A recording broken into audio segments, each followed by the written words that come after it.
Hello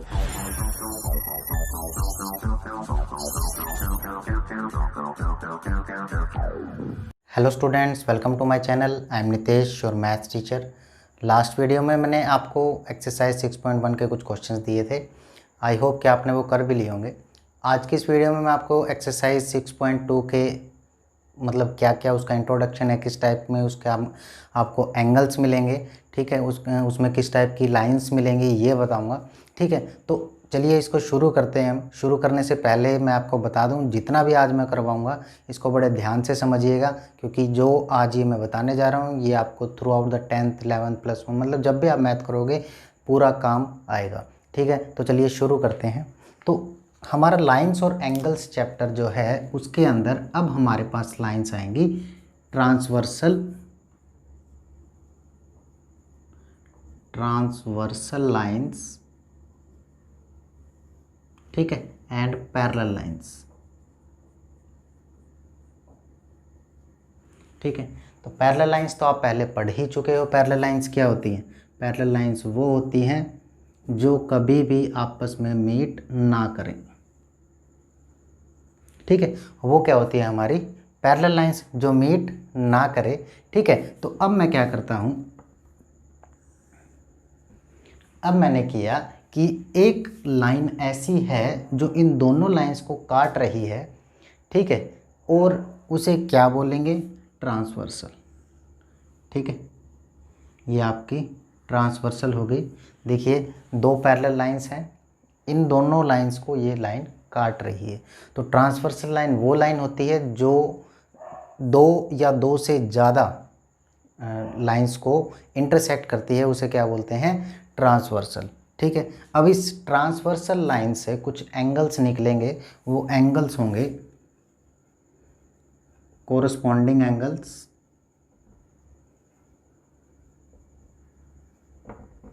ठीक है। दूसरा होंगे अल्टरनेट एंगल्स,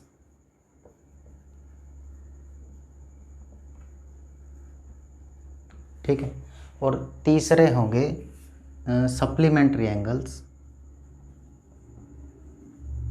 कौन से होंगे मैं सारे बताऊंगा अभी। सप्लीमेंट्री एंगल्स वैसे आपको पता है कि कौन से होते हैं, जिनका एंगल्स का सम 180 होता है। तो इसमें भी एक सप्लीमेंट्री एंगल्स का पेयर होगा, तो वो कौन कौन से होंगे ये सभी हम चेक करेंगे। तो चलिए शुरू करते हैं।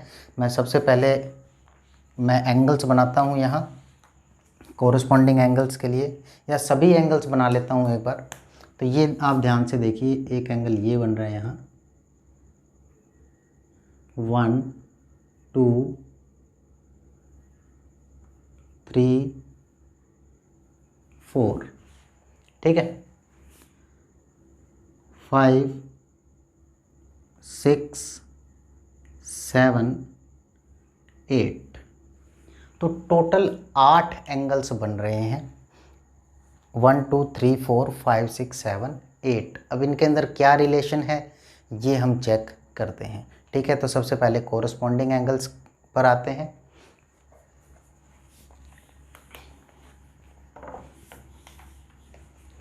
तो कोरस्पॉन्डिंग एंगल्स के लिए इन तीनों के लिए वैसे तो आपको ये चीज़ ध्यान रखनी है, आपको 3 अल्फ़ाबेट याद रखने होंगे। एक एफ, एक जेड और एक ई होगा, लेकिन हम ई के बीच में नहीं लगाएंगे। ठीक है, ये 3 अल्फ़ाबेट आप याद कर लोगे तो आपको बड़े आसानी से ये एंगल्स याद रहेंगे। जैसे पहला मैं बोलता हूँ एफ एंगल्स, तो ये एफ होगा कोरस्पॉन्डिंग एंगल्स के लिए होगा। एफ के लिए किसके लिए होगा? कोरस्पॉन्डिंग एंगल्स के लिए।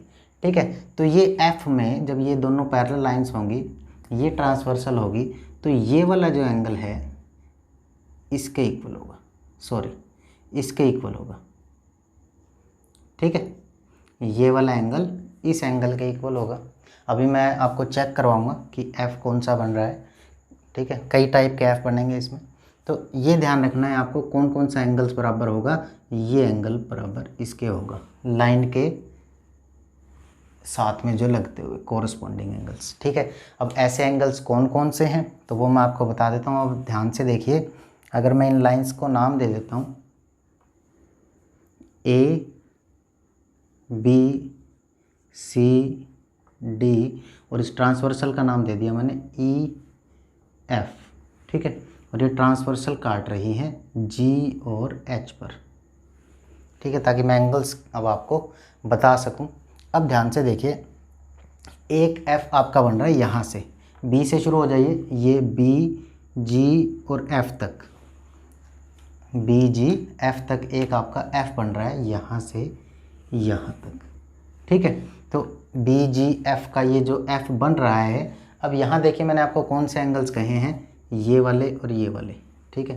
तो ये वाले और इसके साथ में नीचे कौन सा है, 6, 3 और 8, तो 3 और 8 ये एंगल्स क्या होंगे, कोरस्पॉन्डिंग होंगे, इसीलिए इक्वल होंगे।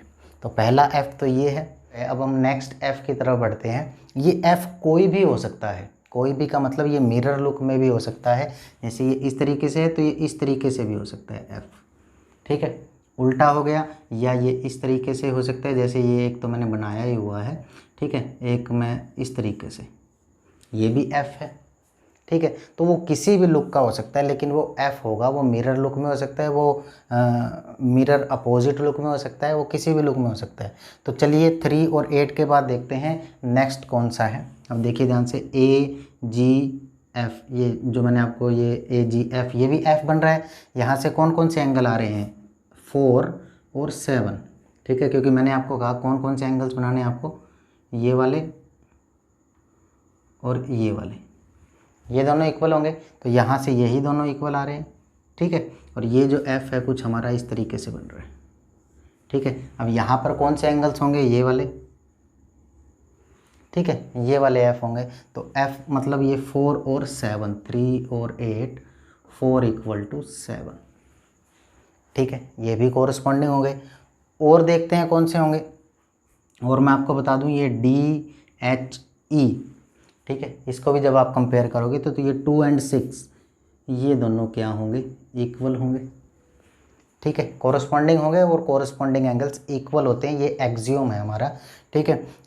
ये इसके बाद हम क्या करते हैं, इसके बाद हम करते हैं एक और एफ बनेगा, कौन सा, ये वाला, ये ध्यान से देखिए, सी एच ई, ये वाला, तो ये एक एफ बन रहा है, ठीक है। तो यहाँ पर कौन से एंगल होंगे, अभी अगर इसको आप ध्यान से देखेंगे तो ये कुछ इस तरीके की शेप है, ठीक है। अब इस शेप में हमें तो ये वाले एंगल लेने हैं ना, ठीक है, ध्यान रखना, अंदर वाले नहीं, हमें बाहर वाले दोनों एंगल्स लेने हैं, ठीक है। तो ये आ गया। अब ये लेने के बाद 5 और 1, यानी 1 and 5, दीज आर इक्वल, ठीक है। These all are corresponding angles, and corresponding angles are equal when the two lines are parallel and one transversal is intersecting both the lines, ठीक है। तो एक जो ट्रांसवर्सल दो पैरेलल लाइंस को जब काटेगी तो वहाँ पर कोरस्पॉन्डिंग एंगल्स उसके इक्वल होंगे। और इसी का उल्टा ये एक एक्सियोम है कि दो पैरेलल लाइंस हैं और एक ट्रांसवर्सल काट रही है, तो उसके कोरस्पॉन्डिंग एंगल्स जो होंगे वो इक्वल होंगे।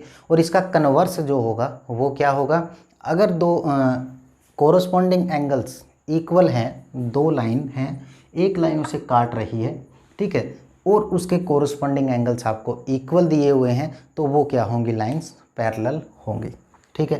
तो ये था आपका कोरस्पॉन्डिंग एंगल। अब चलता हूँ अल्टरनेट एंगल्स की तरफ।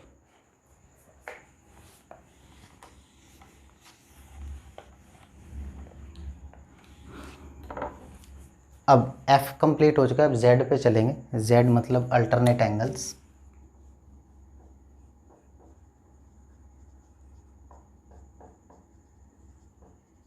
अल्टरनेट इंटीरियर एंगल्स बोलेंगे, एक्सटीरियर भी होते हैं, एक्सटीरियर का अलग फॉर्मूला है मतलब समझने का। अल्टरनेट एंगल्स, अब ये मैंने क्या बनाया, Z बनाया, ठीक है। तो इस Z में एक ये साथ वाला और एक ये साथ वाला, जहाँ पर ये कॉर्नर्स हैं, ये दोनों एंगल्स इक्वल होंगे, ठीक है। अब देखते हैं ऐसा Z कहाँ बन रहा है, वो मिरर लुक में भी हो सकता है, मैं फिर बता रहा हूँ। अब ये जो Z बन रहा है, यहाँ से बन रहा है, ये AGHD, ये एक Z बन गया हमारा। यहाँ पर एंगल्स कौन से आ रहे हैं हमारे, ये वाला और ये वाला, तो एंगल 4 = एंगल 6, ठीक है। अब इसका अपोजिट ले लेते हैं, जो ये है BGH सी, ये उल्टा बन रहा है, कुछ इस तरीके से बन रहा है। ठीक है, तो मैंने कौन से एंगल्स बताए, कॉर्नर्स वाले। तो ये कॉर्नर्स वाले एंगल इक्वल होंगे, तो ये कौन से होंगे, 3 और 5। ठीक है, तो ये दोनों क्या है, 3 और 5 अल्टरनेट इंटीरियर एंगल्स। मैं यहाँ लिख देता हूँ अल्टरनेट इंटीरियर एंगल। ठीक है, तो ये रहेगा आपका अल्टरनेट इंटीरियर एंगल का। अब मैं आपको बता देता हूँ कि अल्टरनेट एक्सटीरियर एंगल्स का क्या फॉर्मूला है याद रखने का। अल्टरनेट एक्सटीरियर एंगल आपको याद रखने हो तो मैं रफ कर देता हूँ। अब ये तो थे आपके अल्टरनेट इंटीरियर एंगल जो अभी मैंने आपको बताए। अब एक्सटीरियर एंगल के लिए, ठीक है, कुछ यूँ चलिए कि अगर मान लिया ये एक सर्कल है, ठीक है, और इस सर्कल में एक एंगल, एक ये और एक ये, एक ये और एक ये 4 हैं। ठीक है, अब अल्टरनेट का मतलब क्या है, एक दूसरे के अपोजिट। तो एक दूसरे के अपोजिट तो ये दोनों हैं, क्योंकि ये दोनों तो साथ में है, तो ये अपोजिट हैं, और दूसरा ये अपोजिट है, ऐसा ही है। अब यहाँ पर भी देखते हैं हम। अब मैंने आपको क्या बताया, अल्टरनेट होंगे और एक्सटीरियर होंगे। अब ये जो है, ये वाला ये एंगल, ये इसका अल्टरनेट यानी कि दूसरी तरफ जो होगा और बाहर वाला होगा। तो ये इस तरफ है बाहर, तो इसका अपोजिट साइड ये है। ठीक है, तो angle 1 is equal to angle 8। ठीक है, तो एंगल 1 जो है अल्टरनेट एक्सटीरियर एंगल है आपका। ऐसे ही दूसरे वाला करते हैं, एक्सटीरियर एंगल उठाएंगे यानी बाहर वाले एंगल। ठीक है, और अल्टरनेट होंगे यानी कि एक दूसरे के अपोजिट होंगे। एक यहाँ है तो दूसरा कहाँ होगा, यहाँ। तो 2 = 7। ठीक है, तो ये है इसको याद करने का तरीका, आप बड़े आसानी से इसको याद कर सकते हैं। ठीक है, तो ये है आपका अल्टरनेट एंगल्स का। नेक्स्ट जो मैंने आपको बताया वो होंगे सप्लीमेंट्री। उनका नाम जो होता है को इंटीरियर होता है। क्या होता है, को इंटीरियर एंगल्स। ठीक है, अब मैंने आपको बताया कि ई बनेगा, इस ई के दोनों कॉर्नर्स लेंगे। ठीक है, बस थोड़ा सा फ़र्क ये है इसमें कि ये जो है, जो ई बनेगा हमारा, ये एंगल्स इक्वल नहीं होंगे, ये सप्लीमेंट्री होंगे। तो सम ऑफ को इंटीरियर एंगल्स क्या होगा, सप्लीमेंट्री होगा। अब ऐसे देखते हैं ई कितने बन रहे हैं और उनका कौन कौन से वो एंगल्स इसमें फिट हो रहे हैं। अब ध्यान से देखिए, ये बन रहे हैं BGHD, तो 3 और 6, तो मैं क्या कहूँगा 3 + 6, ये क्या है, को इंटीरियर एंगल है और इनका सम क्या है 180 डिग्री। समझ आया। नेक्स्ट जो बनेगा, अब इसका मिरर लुक आ जाएगा दिस वन, तो ये क्या हो जाएगा 4 + 5। ठीक है, तो दीज आर सप्लीमेंट्री एंगल्स। ठीक है, तो इस तरीके से आप इसको याद रख सकते हैं। अब इसी के बेस पे आपकी एक्सरसाइज है। चलिए एक एग्जांपल देखते हैं, फिर उसमें इसका कैसे यूज़ होता है वो हम चेक करेंगे। चलिए पहला एग्जांपल देखते हैं क्या है।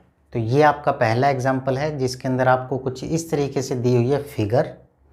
तो क्वेश्चन कुछ ऐसा है, PQ जो पैरेलल है RS के, PQ और RS ये दो पैरेलल लाइंस हैं, और उसके अंदर MXQ, देखिए MXQ ये एक एंगल बना हुआ है 135 डिग्री का, और एंगल MYR जो है वो 40 डिग्री का। फाइंड एंगल XMY, हमें क्या निकालना है, XMY निकालना है। तो इस क्वेश्चन में अगर ये हम डायरेक्टली करना चाहेंगे तो नहीं होगा, हमें कुछ कंस्ट्रक्शन की ज़रूरत होगी। तो चलिए सबसे पहले तो हम गिवन लिखते हैं, टू प्रूव लिखते हैं, फिर इस क्वेश्चन को करते हैं शुरू। तो सबसे पहले मुझे गिवन क्या है, गिवन है PQ पैरेलल RS, ये दो लाइनें पैरेलल हैं। ठीक है, ये लाइन जब पैरेलल है, और मैंने अब थोड़ा सा इसको आसान कर लेता हूँ, मैं इसको एंगल 1 ले लेता हूँ, नाम ले लेता हूँ मैं इसका एंगल 1 और इसका एंगल 2। ठीक है, angle 1 is equal to 135 degree and angle 2 is equal to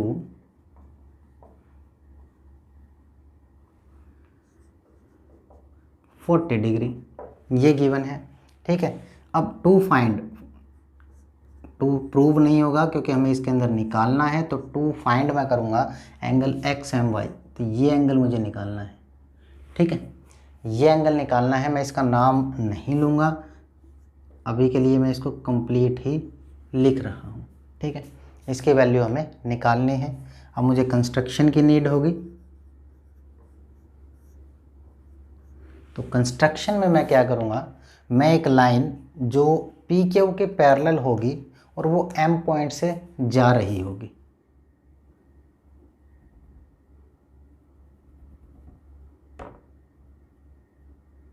ठीक है, मैंने एक लाइन पैरेलल ड्रा कर ली, P Q R S T U, मैंने एक टी यू लाइन ड्रा कर ली, किसके पैरेलल, पी क्यू के। ठीक है, पी क्यू के होगी तो वो आर एस के भी होगी। ठीक है, तो क्या कर लेता हूँ, ड्रा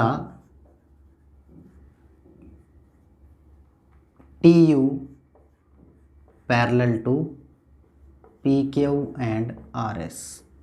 ठीक है, दोनों को ही लिख दिया मैंने क्योंकि दोनों आपस में क्या है, पैरेलल हैं।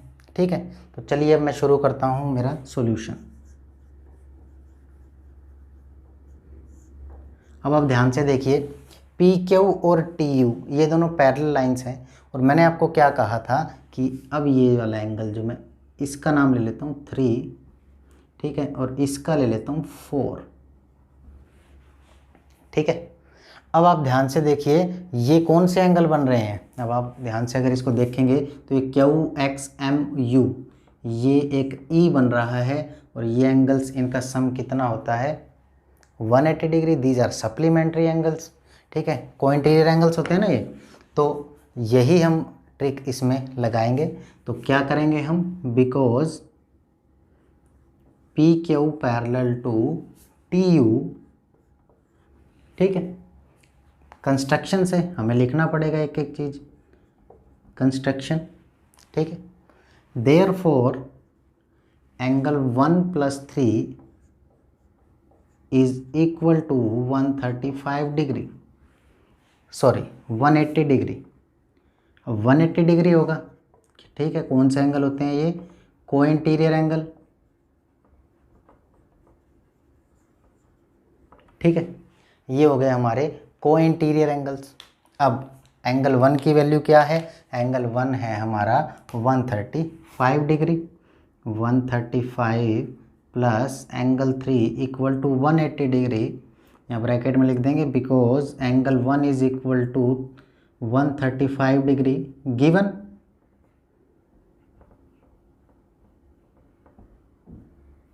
ठीक है, ये चीज़ हमें गिवन है, तो जब मैं इसकी वैल्यू निकालूंगा तो ये एंगल 3 मेरा आ जाएगा, कितना आ जाएगा, ये मेरा आ जाएगा 45 डिग्री।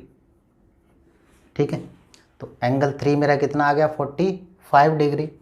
अब angle X M Y, angle 3 मैं निकाल चुका हूँ, 4 और निकाल लूँगा तो इन दोनों को ऐड करके एक्स एम वाई बन जाएगा। ठीक है, तो यही मैं करने वाला हूँ। मैं ऊपर का रफ कर देता हूँ, तो ये मैं अब यही करूँगा। मैंने क्या किया, अब नाउ